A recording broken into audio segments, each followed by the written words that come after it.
Everyone, welcome to Study Mentor IQ. आज के session में हम लोग झारखंड में हुए पहाड़िया विद्रोह के संबंधित एमसीक्यू आधारित प्रश्न को देखने वाले हैं। तो पहला प्रश्न है, पहाड़िया विद्रोह कब से कब तक घटित हुआ? तो इसका करेक्ट उत्तर हो जाएगा 1772 से लेकर के 1782 ईस्वी तक। लगभग 10 वर्षों तक ये विद्रोह चला। तो 4 चरणों में हुआ। यदि आप झारखंड पुलिस की तैयारी कर रहे हैं तो आपके लिए एक अच्छी बुक है जो कि चक्षु पब्लिकेशन का है, जिसे आप परचेज कर पाएंगे। इस बुक की एक खासियत है कि इसमें 2 प्रीवियस ईयर के प्रश्न दिए गए हैं, साथ ही साथ 2400 प्लस एमसीक्यू आधारित प्रश्न को दिए गए हैं। साथ ही साथ यदि आप अपने जो तैयारी है उसको जांच सकते हैं कि हमारी तैयारी किस प्रकार से है, तो 15 प्रैक्टिस सेट दी गई है।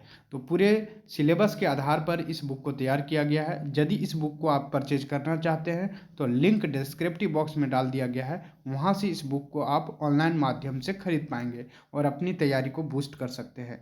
झारखंड पुलिस की जो वैकेंसी आई है उसमें लगभग 5000 के आसपास वैकेंसी है और वैकेंसियों में भी सीटों की संख्या बढ़ जाएगी। तो बिल्कुल आप लोग इस बुक को ज़रूर परचेज कर लें अपने नज़दीकी स्टोर, या तो लिंक जो है डिस्क्रिप्टिव बॉक्स में डाल दिया गया है, जहां से आप फ्लिपकार्ट या तो अमेजोन से आप खरीद पाएंगे। संख्या 2 है, पहाड़िया विद्रोह के बारे में निम्न में से कौन सा कथन असत्य है? कौन सा कथन इसमें से असत्य है? तो पहला ऑप्शन दिया गया है, पहाड़िया विद्रोह 4 चरणों में घटित हुआ। बिल्कुल करेक्ट है। पहाड़िया विद्रोह लगभग 10 वर्षों तक संचालित रहा, ये भी सही है। विपरीत दोनों कथन सही थे, तो ये भी सही है। लेकिन इस क्वेश्चन में दिया गया है कि असत्य क्या है। बढ़िया से क्वेश्चन को आप रीड कर लीजिएगा। इसका ऑप्शन नंबर डी होगा, उपयुक्त में से कोई नहीं। इसलिए इस तरह का आपको ऑप्शन दिया जाएगा जो कि क्वेश्चन को बझाने के लिए। तो बिल्कुल आप लोग सही से इसको मारिएगा। क्वेश्चन नंबर 3 है, पहाड़िया विद्रोह कितने चरणों में घटित हुआ था? तो पहाड़िया विद्रोह जो है वो 4 चरणों में घटित हुआ था। कब कब हुआ था? 1772 में, इसके बाद 1778 में, 78 के बाद फिर से 79 में, 1779 में, इसके बाद 1781-82 में। और सभी चरणों में अलग अलग नेताओं ने इसका जो है पहाड़िया विद्रोह का जो है मोर्चा संभाले हुए था। चलिए दूसरा क्वेश्चन नंबर 4 है, प्रथम चरण के पहाड़िया विद्रोह का प्रमुख कारण क्या था? तो इसका प्रमुख कारण क्या था? अंग्रेजों द्वारा पहाड़िया जनजातियों का शोषण किया जाना, मनसबदारों द्वारा पहाड़िया जनजाति के प्रधान की हत्या किया जाना। ये बिल्कुल सही है। मनसबदारों द्वारा पहाड़िया जनजाति के प्रधान की हत्या कर दी गई थी, जिस कारण से ये विद्रोह जो है तेज हो गया था। क्वेश्चन नंबर नेक्स्ट है, पहाड़िया विद्रोह का प्रथम चरण कब हुआ? तो पहाड़िया विद्रोह का जो प्रथम चरण है 1772 में स्टार्ट हुआ था। और इसके जो प्रमुख जो नेता थे उसमें से प्रमुख जो नेता थे इसमें रमना आहाड़ी थे। रमना आहाड़ी प्रमुख नेता इसमें मोर्चा संभाले हुए थे। और ये लगभग जो है 10 वर्षों तक चला था और सभी चरणों में अलग अलग नेता हुए। सेकंड जो चरण हुआ था 1778 में, और तीसरा जो चरण हुआ था 1779 में, इसके बाद 81-82 में। क्वेश्चन नंबर नेक्स्ट है, पहाड़िया विद्रोह के प्रथम चरण के नेतृत्वकर्ता कौन थे? तो इसका करेक्ट उत्तर हो जाएगा, अभी हाल ही में बताए हैं तुरंत, रमना आहाड़ी। रमना आहाड़ी इसके नेतृत्वकर्ता थे। क्वेश्चन नंबर 7 है, पहाड़िया विद्रोह का द्वितीय चरण कब स्टार्ट हुआ? तो पहाड़िया विद्रोह के जो द्वितीय चरण है वो कब से स्टार्ट हुआ था? 1778 में। 1778 में हुआ। और इसमें जो है प्रमुख जो नेतृत्वकर्ता थे वो जगन्नाथ देव थे। जगन्नाथ देव इसके प्रमुख नेतृत्वकर्ता थे दूसरे चरण का। क्वेश्चन नंबर 8 है, किस अंग्रेज अधिकारी द्वारा पहाड़िया जनजाति के लोगों को विश्वास लेने हेतु नकदी भत्ता देने की घोषणा की गई थी? तो क्वीलैंड इसका सही उत्तर हो जाएगा। जो क्वीलैंड अधिकारी था उसी के द्वारा जो है पहाड़िया जनजाति को लोगों को विश्वास लेने की हेतु नकदी भत्ता देने की घोषणा की गई थी। और तिलका मांझी ने भी क्वीलैंड ही जो अंग्रेजी अधिकारी था जिसे तीर धनुष से मार दिया था। अगला क्वेश्चन है, पहाड़िया विद्रोह के दूसरे चरण के नेता कौन थे? इसका सही उत्तर हो जाएगा जगन्नाथ देव। जगन्नाथ देव जो है पहाड़िया उसके सेकंड चरण के नेता थे। पहाड़िया विद्रोह का तीसरा चरण कब शुरू हुआ?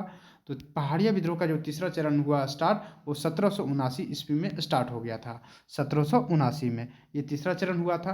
क्वेश्चन नंबर नेक्स्ट है, पहाड़िया विद्रोह के चौथे चरण का क्या कब शुरू हुआ था? तो ये 1781 से लेकर के 82 के बीच चला। क्वेश्चन नंबर नेक्स्ट है, पहाड़िया विद्रोह के चौथे चरण का मूल कारण क्या था? तो चौथे चरण का मूल कारण क्या था? अंग्रेजों द्वारा रानी सर्वेश्वरी को बंदी बनाया जाना, अंग्रेजों द्वारा दामिनी उपकोह की घोषणा किया जाना, और इसी इस क्षेत्र को सरकारी संपत्ति घोषित करना, ये बिल्कुल सही है। पहाड़ी जो चौथा चरण हुआ था तो उसमें दामिन कोह की घोषणा कर दिया गया था अंग्रेजों के द्वारा और उसे सरकारी संपत्ति घोषित कर दिया गया था, इसीलिए इस विद्रोह को प्रकट किया गया। चलिए क्वेश्चन नंबर 13 है, पहाड़िया विद्रोह का चौथा चरण निम्न में से किसके नेतृत्व में संचालित हुआ था? तो जो चौथा चरण हुआ था वो रानी सर्वेश्वरी के नेतृत्व में ये चौथा चरण हुआ था। क्वेश्चन नंबर 14 है, निम्न में से किस विद्रोह को दबाने हेतु अंग्रेजों ने 1824 में दामिनी कोह का निर्माण किया था? तो किसके नेतृत्व, किस विद्रोह में? तो पहाड़िया विद्रोह में। याद रखिएगा 1824 में हुआ था दामिनी कोह का निर्माण, वो पहाड़िया विद्रोह को दबाने के लिए ही अंग्रेजों द्वारा एक किया गया था। क्वेश्चन नंबर 15 है, रानी सर्वेश्वरी जो थी, यहाँ पर सुधार लीजिएगा, रानी सर्वेश्वरी कहाँ की रानी थी? तो ये जो रानी थी महेशपुर की रानी थी, याद रखिएगा महेशपुर की रानी थी। ये क्वेश्चन जो है झारखंड दरोगा में प्रश्न को पूछा गया है। क्वेश्चन नंबर नेक्स्ट है, किस वर्ष दामिनी कोह की घोषणा की गई थी?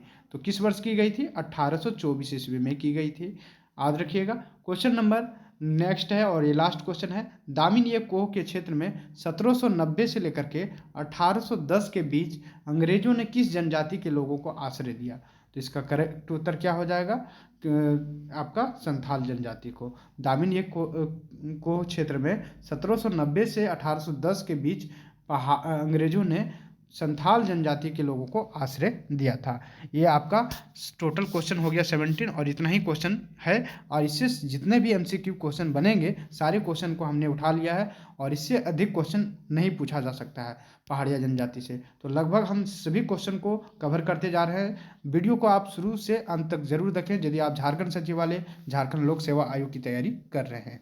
यदि आप चैनल पर पहली बार जुड़े हैं चैनल को जरूर सब्सक्राइब कर लीजिएगा। Thank you for watching.